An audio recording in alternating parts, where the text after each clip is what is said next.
வணக்கம். அருணகிரிநாதரின் திருப்புகழ்.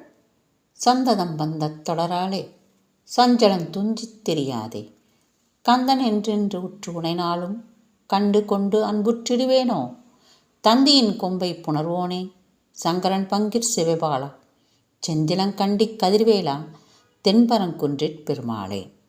இந்த பாடல் திருப்பரங்குன்றத்தில் இயற்றப்பட்டது. பந்தவாசத்தை எப்படி உற்றெடுக்க வேண்டும் என்று அழகாக கூறுகிறார் அருணகிரியார். சந்ததம் என்ற பதத்திற்கு எப்பொழுதும் என்று பொருள்.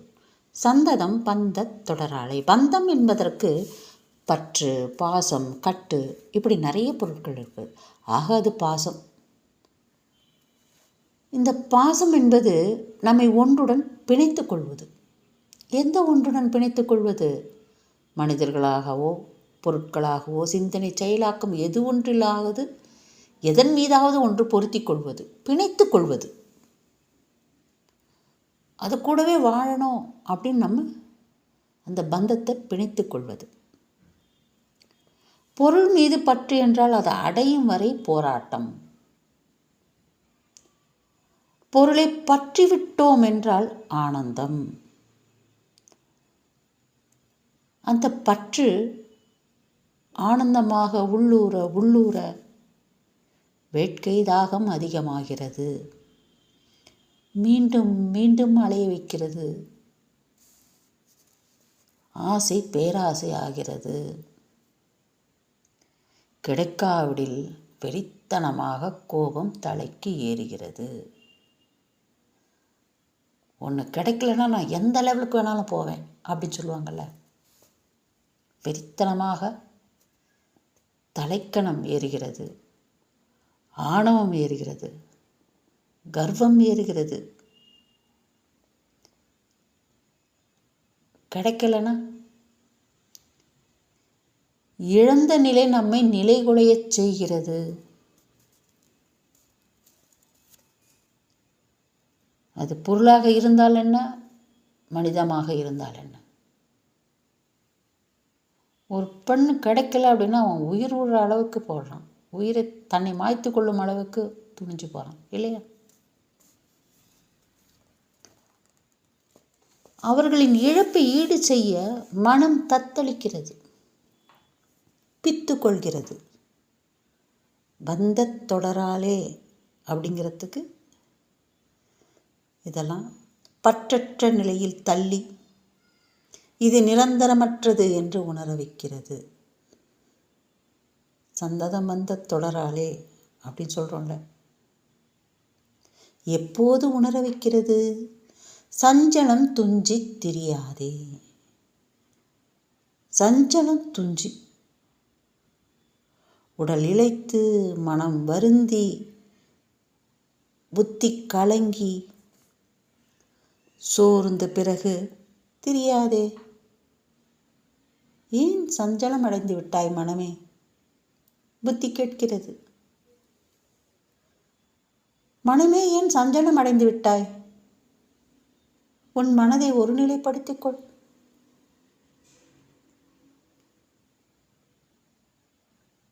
உன் மனதை ஒருநிலைப்படுத்தியானால்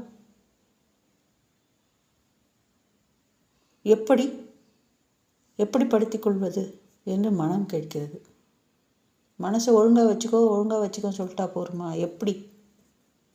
அடுத்த வரியில் சொல்கிறார், கந்தன் என்றுற்று உனைனாலும். புத்தி சொல்கிறது, கிடைக்கலன்னா தூக்கி போடு. அதை நினச்சிட்டு உன் வாழ்க்கையை கெடுத்துக்காது.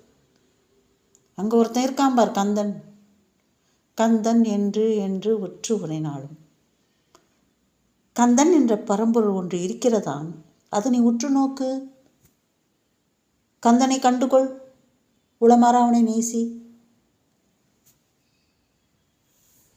கண்டு கொண்டு அன்புற்று இடுவேனோ. கந்தனை கண்டு கொள்ள முடியுமா? அவன் மீது அன்பு செலுத்த முடியுமா? ஆசிரியர் கேட்கிறார். கந்தன் என்றென்று உற்று உனைனாலும் கண்டு கொண்டு அன்புற்றிடுவேனோ. அப்பா, நான் உன்னை பார்க்க முடியுமா? உன்னை உணர முடியுமா? உண்மையில் என்னால் அன்பு செலுத்த முடியுமா என்று ஆசிரியர் கேட்கிறார். அவன் எப்பேற்பட்டவன் அந்த கந்தன்? கந்து என்ற ஒரு சொல்லுக்கு பற்றுக்கோடு என்று பொருளாம். மேலும் கந்து என்ற சொல்லுக்கு யானை கட்டி போடும் தறி என்றும் பொருளாம். இந்த கந்தன் யார்? உலகப்பற்றிலிருந்து விடுவித்து பிரிவிப்பினியை நீக்கி உலக உயிர்களை கட்டி போடுபவன் கந்தன் என்று சொல்கிறார். அப்பேற்பட்ட கந்தனை கண்டு கொள்வேனோ, அன்பு கொள்வேனோ என்று தன்னைத்தானே கேட்டுக்கொள்கிறார் ஆசிரியர். அவரை ஞானக்கண்ணால் நான் பார்ப்பேனா? ஞானக்கண்ணால் நம்மளால் பார்க்க முடியுமா முருகனை? மனம் பற்றற்ற நிலையில் இறைவனை அடைய முடியும். திருவள்ளுவர் சொல்றாருங்க, பற்றுக பற்றற்றான் பற்றினை அப்பற்றை பற்றுக பற்று விடற்கு அப்படின்னு சொல்றார். எதிலும் பற்று இல்லாதவர் யார்? அந்த கடவுள் தானே. கடவுள் தான் எதிலும் பற்று இல்லாதவர். இல்லை என்றால் முற்றும் துறந்த முனிவர்கள். கடவுளுடைய பற்றை மட்டும் பற்றி கொள்ள வேண்டும். அவங்கிட்ட நட்பு இருந்தால் போதும், அவங்கிட்ட பாசம் இருந்தால் போதும். அதுவே பேரானந்தம். நமக்குள் இருக்கும் பற்றுகளை விட்டொழிக்க இதுவே சிறந்த வழி. நமக்குள்ள இருக்கிற இந்த ஆசாபாசம்லாம் இருக்குல்ல, எல்லாம் தூக்கி மூட்டை கட்டி போட். அதை விட்டொழிக்க இதுவே சிறந்த வழி. கடவுளிடம் பற்று கொள்ள வேண்டும். திருவள்ளுவர் சொல்றார்.